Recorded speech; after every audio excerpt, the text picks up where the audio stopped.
Dear students, welcome to পাঞ্জা tutorial. আজকে আমি নিয়ে এসেছি একচল বিশিষ্ট দ্বিঘাত সমীকরণ, দশম শ্রেণীর পাঠ্য একচল বিশিষ্ট দ্বিঘাত সমীকরণ থেকে অপর একটি ভিডিও। এখানে আমরা জানবো যে শ্রীধরাচার্য একজন বিজ্ঞানী, একজন গণিতজ্ঞ, ওনার সূত্রটা জানবো। তিনি A X square plus B X plus C is equal to zero, যেখানে A not equals to zero, এই দ্বিঘাত সমীকরণের সমাধানের একটা সূত্র বলেছিলেন। সেই সূত্রটা কি? তাহলে এই দ্বিঘাত সমীকরণের সমাধানের সূত্র হচ্ছে এক্স সমান minus B plus minus root over of B square minus four AC by two A. এই বি স্কোয়ার মাইনাস ফোর এসিটাকে কি বলা হয় না, এই বি স্কোয়ার মাইনাস ফোর এসিটাকে বলা হয় নিরূপক বা ডিসক্রিমিন্যান্ট। নিরূপক বা ডিসক্রিমিন্যান্ট এই B square minus four AC. এই B square minus four AC কে দেখে আমাদের বিচার করে বলতে হবে যে একটি দ্বিঘাত সমীকরণের দুটি বীজ থাকে, তাহলে বীজদ্বয়ের প্রকৃতি কি হবে, মানে বীজদ্বয় বাস্তব হবে নাকি অবাস্তব হবে, সমান হবে নাকি অসমান হবে, এইগুলো আমাদের কিন্তু এই B square minus four AC এই নিরূপকটাকে দেখে বিচার করতে হবে।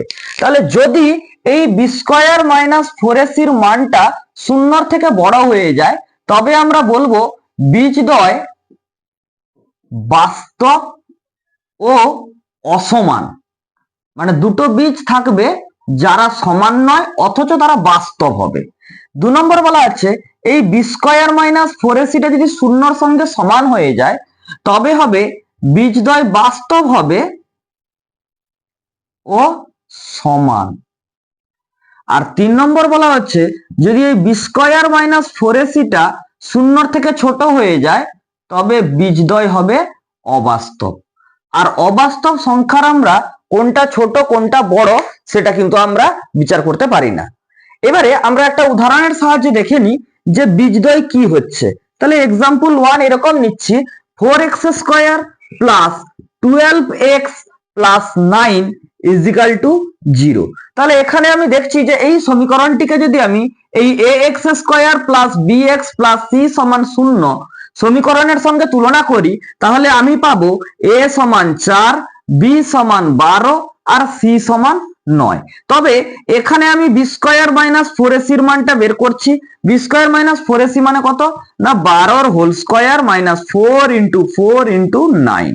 তাহলে এটাকে যদি আমি ক্যালকুলেশন করি 12 হোল স্কোয়ার 144 মাইনাস 9 4 36, 36 4 36 4 কত হচ্ছে 6 4 24 এর 4 হাতে 2, 4 3 12, 2 14, তাহলে 144 হয়ে যাচ্ছে। তাহলে 144 থেকে 144 বাদ গেলে 0 হচ্ছে। তাহলে এটি 2 নম্বর যে কন্ডিশনটা আছে একে সিদ্ধ করছে।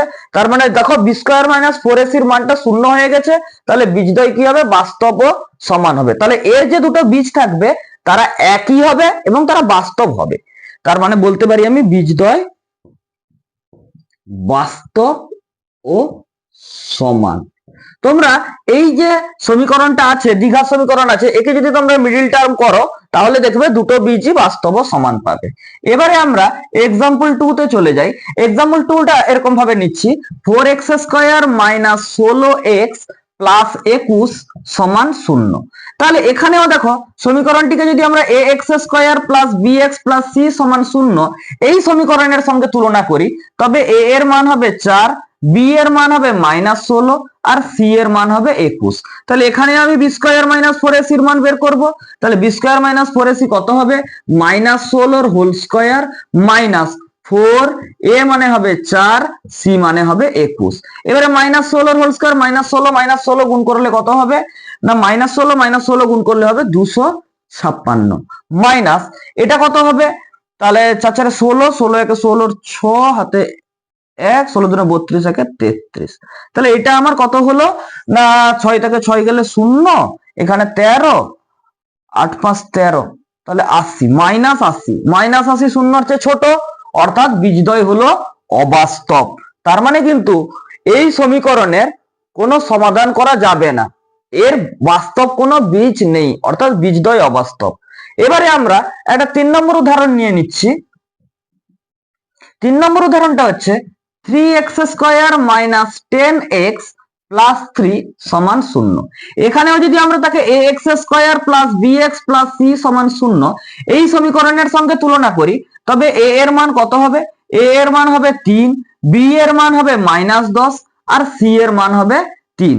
তাহলে এখানেও আমরা b² মাইনাস 4ac এর মান বের করব। b² মাইনাস 4ac কত হবে? না -10 এর whole square minus 4 into a মানে 3, c মানেও 3। তাহলে 10 10 100 মাইনাস 4 3 12, 12 3 36। তাহলে 100 থেকে 36 বাদ দিলে 64, 64 গ্রেটার দেন 0।